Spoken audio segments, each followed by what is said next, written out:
All right, so this little tutorial is about the GraphTool right here. So your GraphTool, if you press and hold, you have a column graph, a stacked graph, bar graph, line graph, scattered, pie chart, etc. So all that stuff is for, basically creating, some funky or customized, I should say, graphics for, let's say, for annual reports, for infographics, etc. So let's start with one of the basic ones for the pie chart right there, which is useful for GDT10 students if you want to create your own color wheel. So once you have this, if you click once, this is what's going to happen. You're going to have like a pie chart or pie graph at a basic size, right? So I'm just going to delete that quickly. The cool thing about this is you can make it whatever size you want. So we'll make it big so we can see what we're doing here.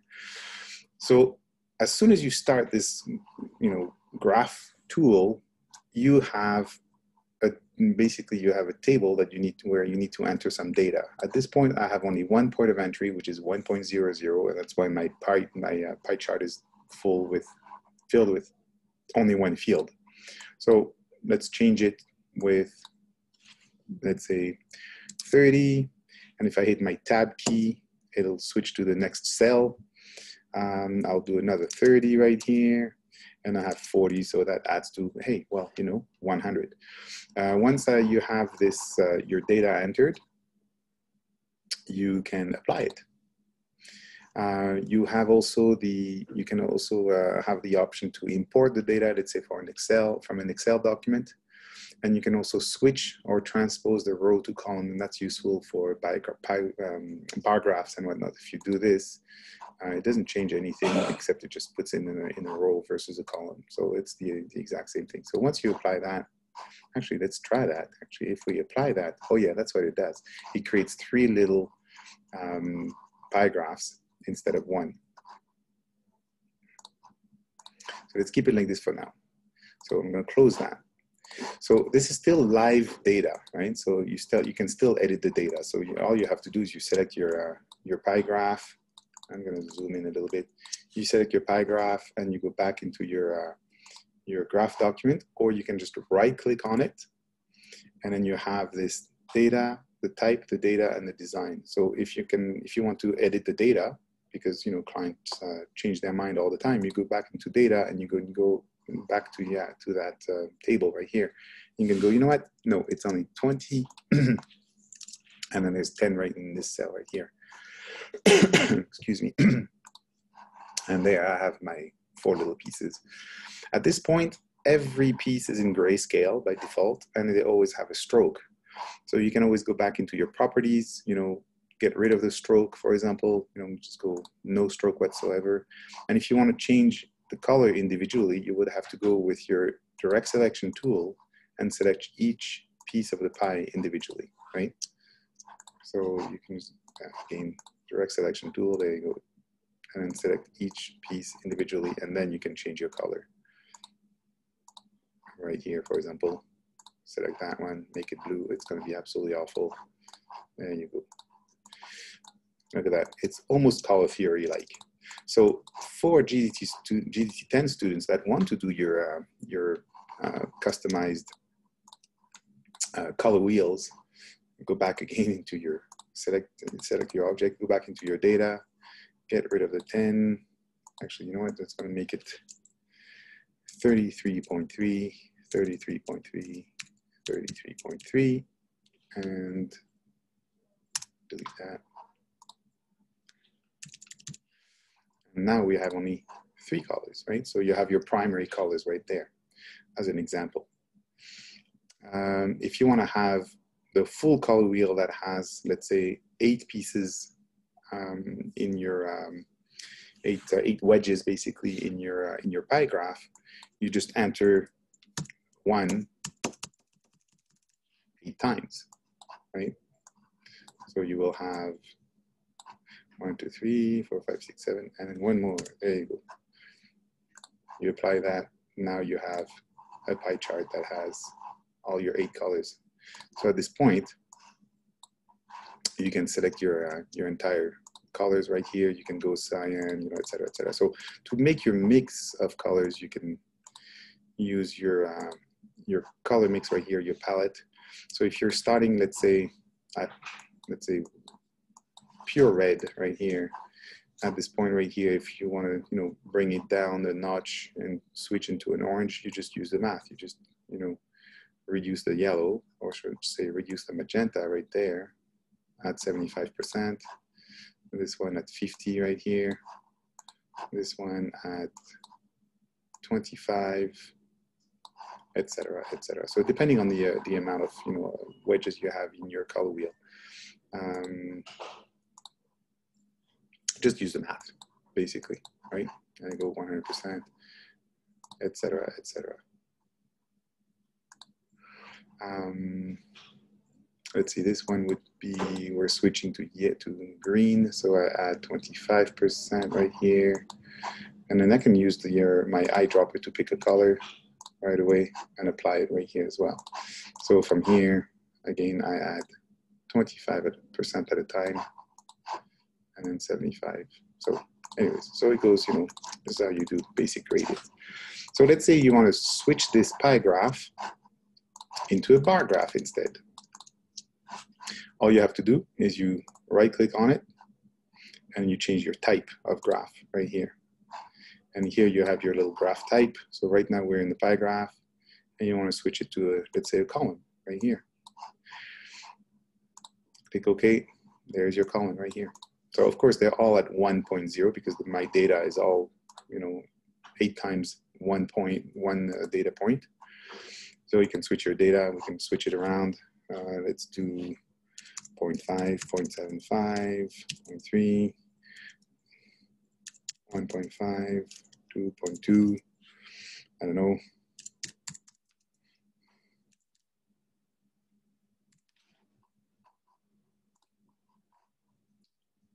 Just for demonstration. Now the cool thing about this bar graph is how do you customize the width of your bars? Right now, you know, they're a little bit away from your column, your data column.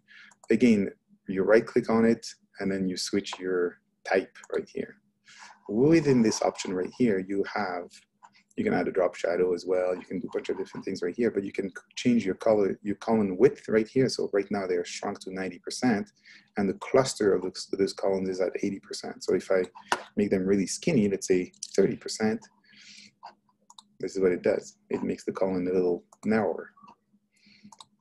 If you change the cluster to, let's say, 50%, this is what happens. It gets a little narrower together, right?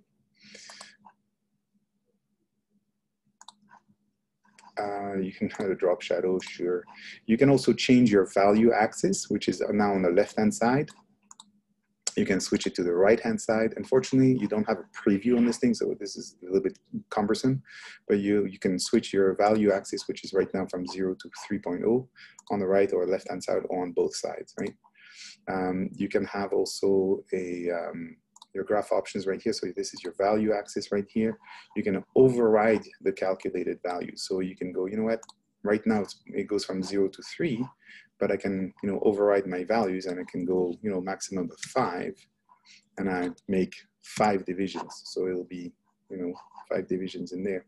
You can change your tick marks right here, which are those tiny, tiny little lines right there. Right now they're short, and there's no tick marks per division, but you can make them, let's say, full width, right?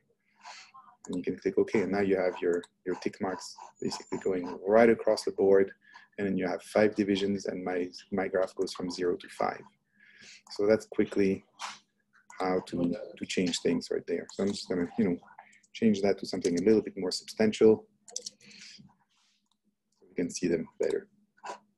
At this point, again, just like earlier, you have to use your direct selection tool to select each individual object if you want to change the width, for example. So I can select all of those line graphs right there. The stroke is different from one to another because we messed up with the scale and everything. So I, you know, make my stroke the same across the board. I can add, you know, because it's a stroke, so I can, you know, change If I want to make it a dashed line, for example, let's say 1 and then 3, for example, and then now I have a dash line, you know, et cetera, et cetera. So the vertical piece right there, for example, if you don't want it, you cannot delete it, unfortunately, or that'll mess things up. So all you do for this type of thing, so this one has a fill and not a stroke. All you have to do is, you know, you just empty it, right? The font as well, every letter by default, it's using Myriad Pro or whatever default font you have. You can select all of them, right? You can change the size of your font right here, right? Manually. You can change the family, whatever you have, right? In condensed, the color, of course, you know, you can just go, you know, I like gray, etc. So at this point, you're customizing your graphic at your whim, right? So that line at the bottom down here, I want to make it thicker, you know, so it has a better base. That's tiny, tiny little tick mark right there, which is a bit annoying. I'm just gonna get rid of it. But if you delete something, it tells you can't clear the object. Object within certain groups inside graphs cannot be removed from the graph because it's a part of the graph. It's not an individual object, so you cannot delete them. That's why I just, you know, get rid of the fill or the stroke altogether. If by any accident, like so, I'm just going to duplicate that. If by accident you ungroup this graphic, so if you right click on it, it does not show ungroup. You have to go under object, ungroup right here. If you ungroup it, it gives you this warning dialog. Basically, the selection contains a graph. After a graph is ungrouped, you will no longer be able to access its graph style, its data, or changes its graph design. So you go, sure, okay. The difference is this. Now I can right click on, now they're all individual objects. And if I right click on it, I don't have any of that data, style, etc. So it is a bar graph and it cannot be edited versus this one. I have access to the data, the design, etc., etc. So that's the, basically that's the, in a nutshell, that's what happens. So I personally, when I design any infographic with any kind of bar graph or pie charts, etc., I keep it live. You know, I keep the data live because clients will change their mind and come back to you and go, you know what, you know, the 5th column right here, it's not the right number, we messed up, etc. And then you have to, you know, re-edit things and start from scratch again. So try not to do that.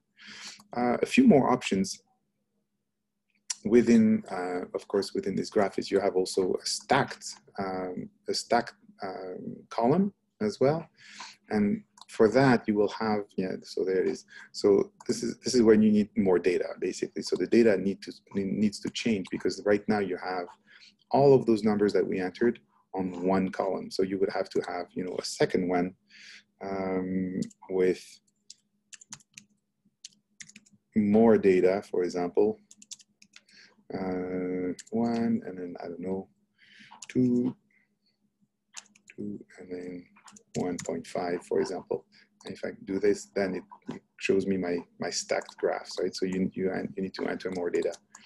And of course, each individual block will follow the same color, of course. So that's an option as well. Again, we messed up the actual override of the value axis. So you'd have to go into value axis right there, and then you can just, you know, unclick that, and then it would clear that and make it out of 12 in this case. Another quick thing, actually, not on data, sorry, on the type right there. You can also have a category axis. Right now, we don't have any categories. And we have a little tick mark in between, which is this tiny, tiny little thing right there in between. And it's a short one. And again, you can go full width, or it should be full height in this case, or you can just go none, and there won't be any. And you can also turn that off as well. Draw the tick marks between the labels right there. So where are my labels, you said, you ask. My labels are, there you go, there's my label. So you can do a prefix or suffix, so meaning something in front of it or behind it. So call it A and B.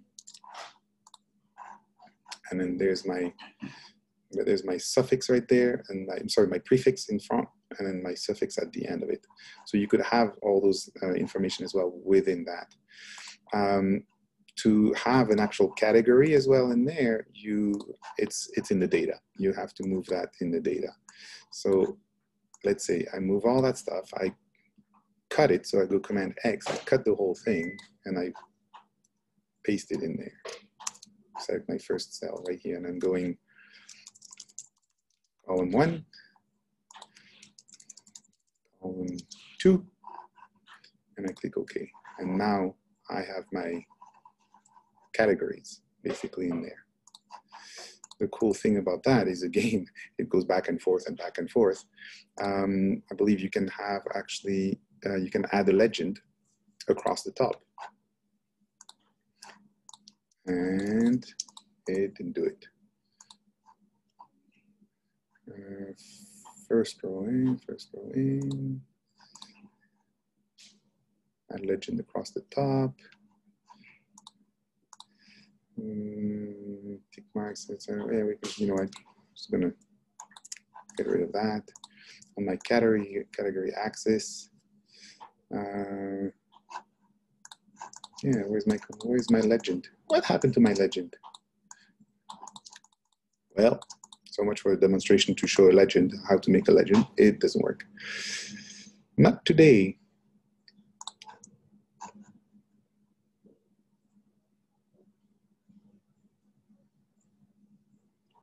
No, that's not here.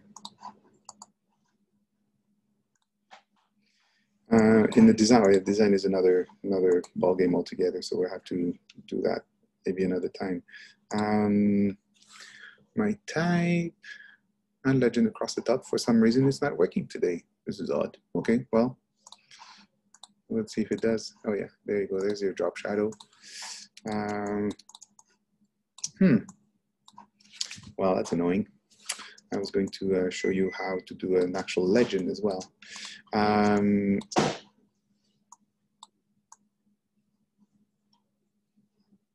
we can do maybe another one. Let's do another one quickly.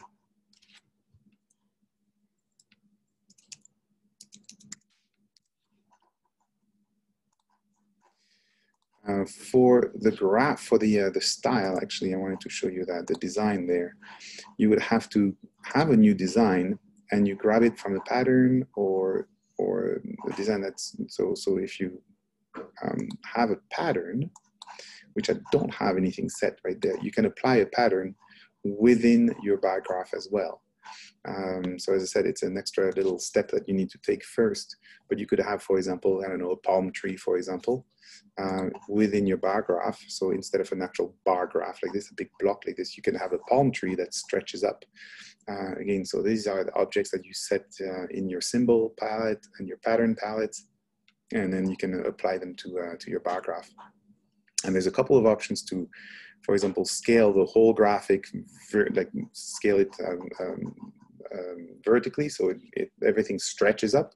Or, for example, in the case of a palm tree or something, the palm tree could have the regular palm at the top, and then it's just the trunk that gets stretched as well. So I'm going to do that in another little tutorial on how to do this, because it takes a couple of extra steps prior to set this up. So unfortunately, we can't do the legend on this one today. Oh well. But anyway, so this is a quick introduction on how to customize and work with your GraphTool right here. And again, depending on the data that you have, depending on what your client wants, you may have to choose the right graph, and again, customize it, and then and change things according to the needs, right? So that's basically it.